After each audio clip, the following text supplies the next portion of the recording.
Okay? So are you excited? We have a very good morning today. Okay? Sige. Now, I will be sharing with you some of the general concepts regarding finances. My first question to you, who wants to become a millionaire? Raise your hand. Ayan, ako. Okay. Probably yung iba sa inyo talagang millionaire na. Who wants to become a multi-millionaire? Come on, raise your hand. Multi-millionaire. Yes. Show some affirmation. Okay. Nothing wrong with it. Okay? As long as kaya po nating pagsikapan at kunin sa malinis na paraan. Okay. Now, we will talk about money and finances. Some of the financial gurus that we are seeing in social media, in seminars, ang lagi nilang tanong is, do you know how to manage your money? They always talk about money management. And that's the usual thing that they ask. But this time, I want to ask everybody in a different light and different context. How is your relationship with money? Yan. Uy, talking about relationship, pwede pala yon? Pwede palang may relasyon tayo sa pera? The answer is yes. Okay. Our concept about money is just not a resource. Money can be treated like a person, quote unquote. Okay. Money must be nurtured, must be taken care of, must be given the chance to grow. You agree? Okay. So I want us to realize that we are not just being able to manage our money or finances, but being able to forge a strong relationship with money. Kaya po bang gawin yon? Yes. How? By having the proper mindset, by cultivating the right attitude, and by developing the proper habits about money. Yan po kasi ang pinakamahirap yung magkaroon ng proper perspective and proper habits about money. Okay.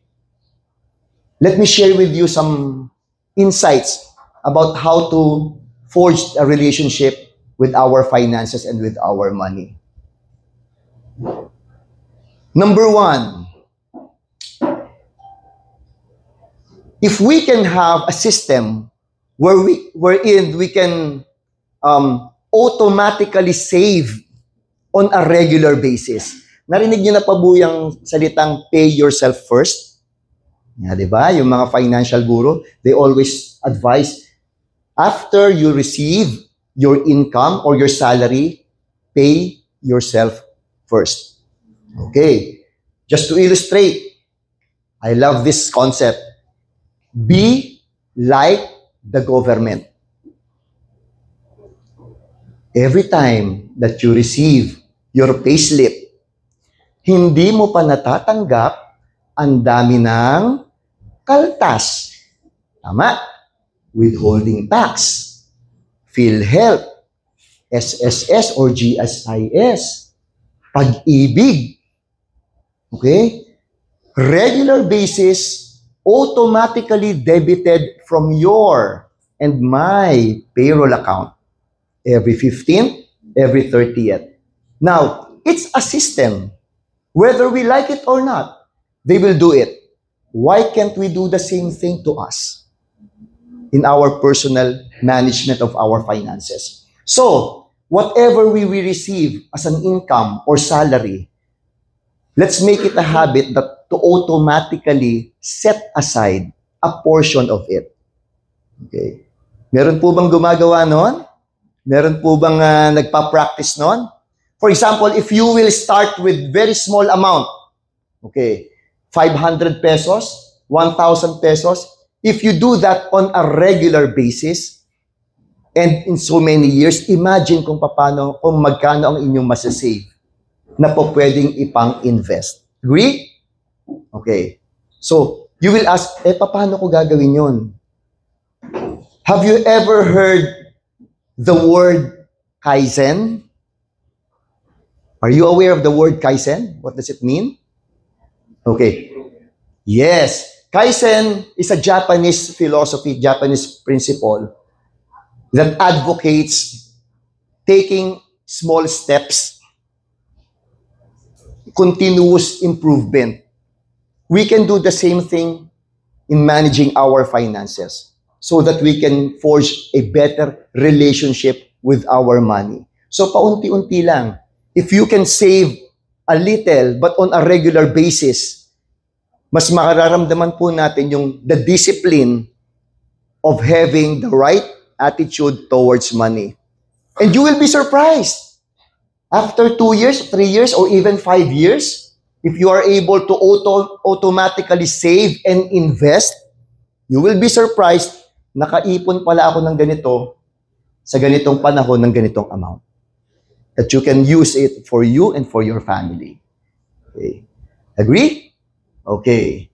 Next, I know that in your profession, in your field, normally, yun po yung ating circle. But what I want to expound or to suggest is let us expand our network. They always say that your network determines your net worth. Okay, so nothing wrong with trying to expand your environment. Try to mingle with financial educators or bankers like us or business people, okay, who knows about money, kung paano po mag-save at mag-invest at magnegosyo. So very important for us to always look for the expansion of our network. Okay. Next, one of the biggest problems of the Filipinos, utang. How do we manage debt? Okay? Marami po sa atin, hindi naman maiiwasan talaga makakautang, makakapag-loan. Nothing wrong with it. But there is a distinction between bad debt and good debt. Bad debt means you have accumulated a lot of utang for the purchases of non-earning commodities or assets. Nothing wrong kung medyo paminsan may luxuries tayo sa buhay. Nothing wrong with it. We enjoy life. However, if we don't manage our debts judiciously, more problems will arise later on. What about good debt? Good debt naman means, okay, you try to make leverage or try to use the debt for the expansion of your business, for the expansion of whatever activity that will bring money to your pocket. So, ginagamit po yan ng mga negosyante, ng mga milyonaryo, ng mga mayayaman, and we in the bank are guiding people on how to use debt properly. Okay? Lastly, okay, reason why we are all here. We want everybody to invest in time and in skills. So, kapag po tayo sa everyday work natin or activities, we always watch whatever videos in social media, right? In Facebook or whatever na napapanood natin. Try to pick up some videos or lectures about money matters. So give time to yourself na mag-aral, matuto ng bagong kaisipan, malaman ano pa ang ibang uri ng investments, ano pa ang ibang uri ng protection, not just for your family, but for your personal finances. There are a lot of products and services that the bank can provide, especially BDO. So again, try to allot substantial time for us to get the education, the financial education. So it only takes the right mindset, again, the proper attitude towards money, and the cultivated habits that we all have to observe in order for us to be better in management of our money. Okay? So marami pa po kaming i-share sa inyo. Sana maging interested po tayo at maging relaxed. Feel free to ask us questions later on. Okay? So, to start with, may I call on our representatives from BDO Life. Okay.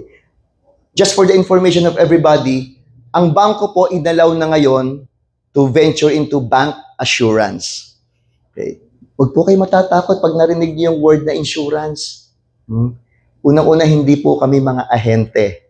Kami po ay bankers. But Bangko Sentral ng Pilipinas, in collaboration with Insurance Commission, we are now outlets of investment with protection insurance. And to expound on this, may I call on Miss Roxanne Villeno to provide us some insights regarding BDO Life. Maraming salamat po sa inyo lahat. Thank you.